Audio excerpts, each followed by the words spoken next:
Hello everyone, welcome to the class. In previous lecture, we started the first chapter of history, the French Revolution, and there we discussed the introduction as well as we discussed about the chain of events, and we discussed about the philosophers also. They gave their ideas. We discussed the subsistence crisis, but there are some more events.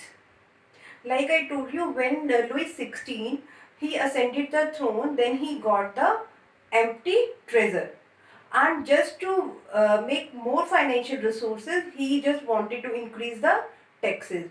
And do you know the decision to increase the taxes? It could not be taken by the king alone. He had to call the meeting of Estate General. And what is Estate General? It was a political body, and in this the members of three estates participated.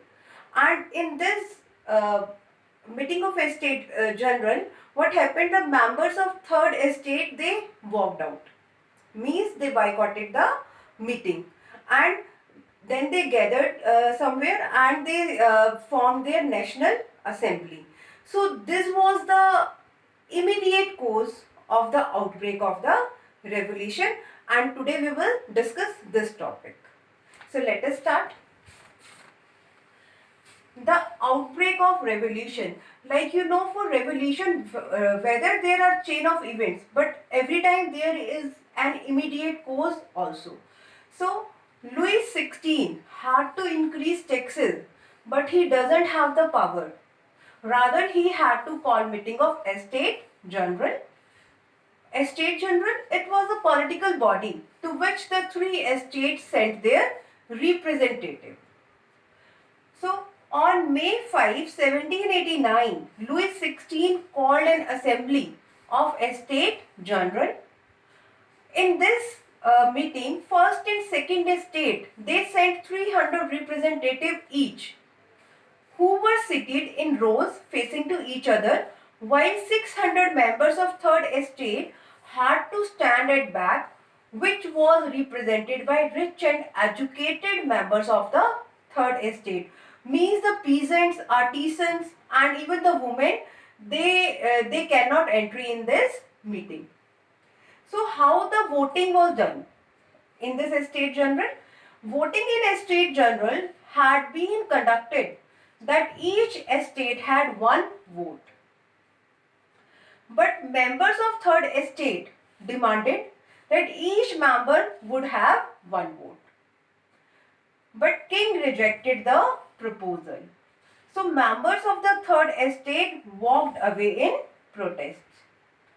After that, on 20th June, they assembled in an Indo-tennis court and declared themselves a national assembly and swore not to disperse till drafting a constitution for France. That would limit, means this constitution would limit the powers of monarch, and they were led by Mirabeau and Abbe Sieyès. These two persons, they were the leaders for this national assembly that was conducted by third estate. So this was the beginning of the outbreak of the revolution, and there are some more supporting factors for this revolution also. See what happened. When the National Assembly was busy in drafting constitution, rest of France was in turmoil. Turmoil means that very uncertain situation. Due to severe winter, there was bad harvest, bakers hoarded supply. Means they stopped the supply of bread. After spending hours in queues, crowds of angry women stormed into shops. It means they revolted over there in shops. At the same time, king ordered troops to move into Paris.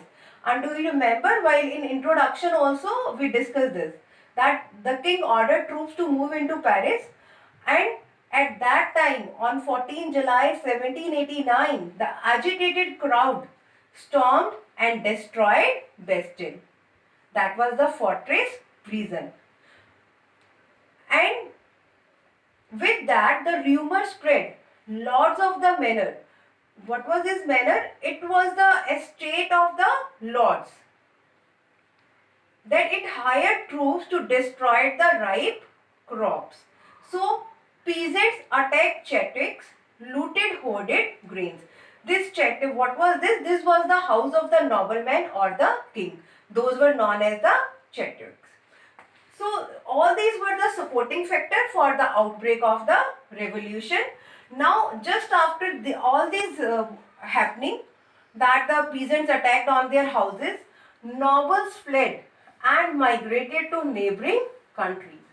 Then Louis XVI recognized the National Assembly and accepted that his power would now be checked by the constitution.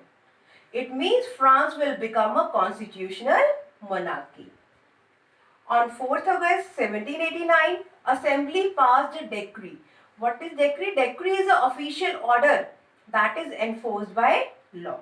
So the Assembly passed a decree abolishing the feudal system of obligation and taxes.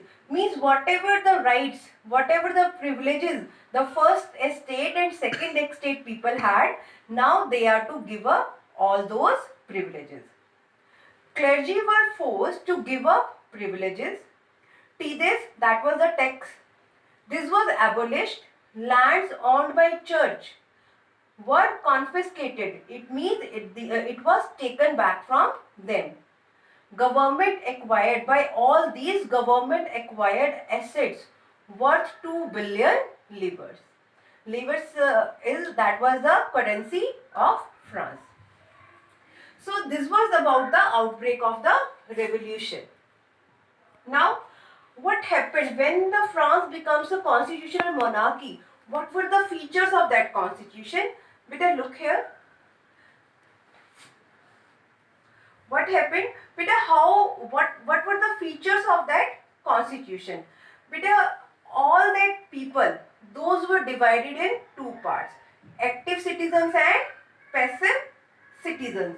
And do you know that population was 28 million?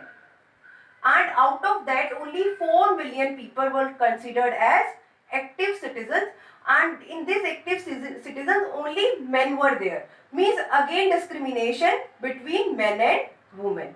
And out of these active citizens, they voted for electors, and number of electors, those were 50,000 men.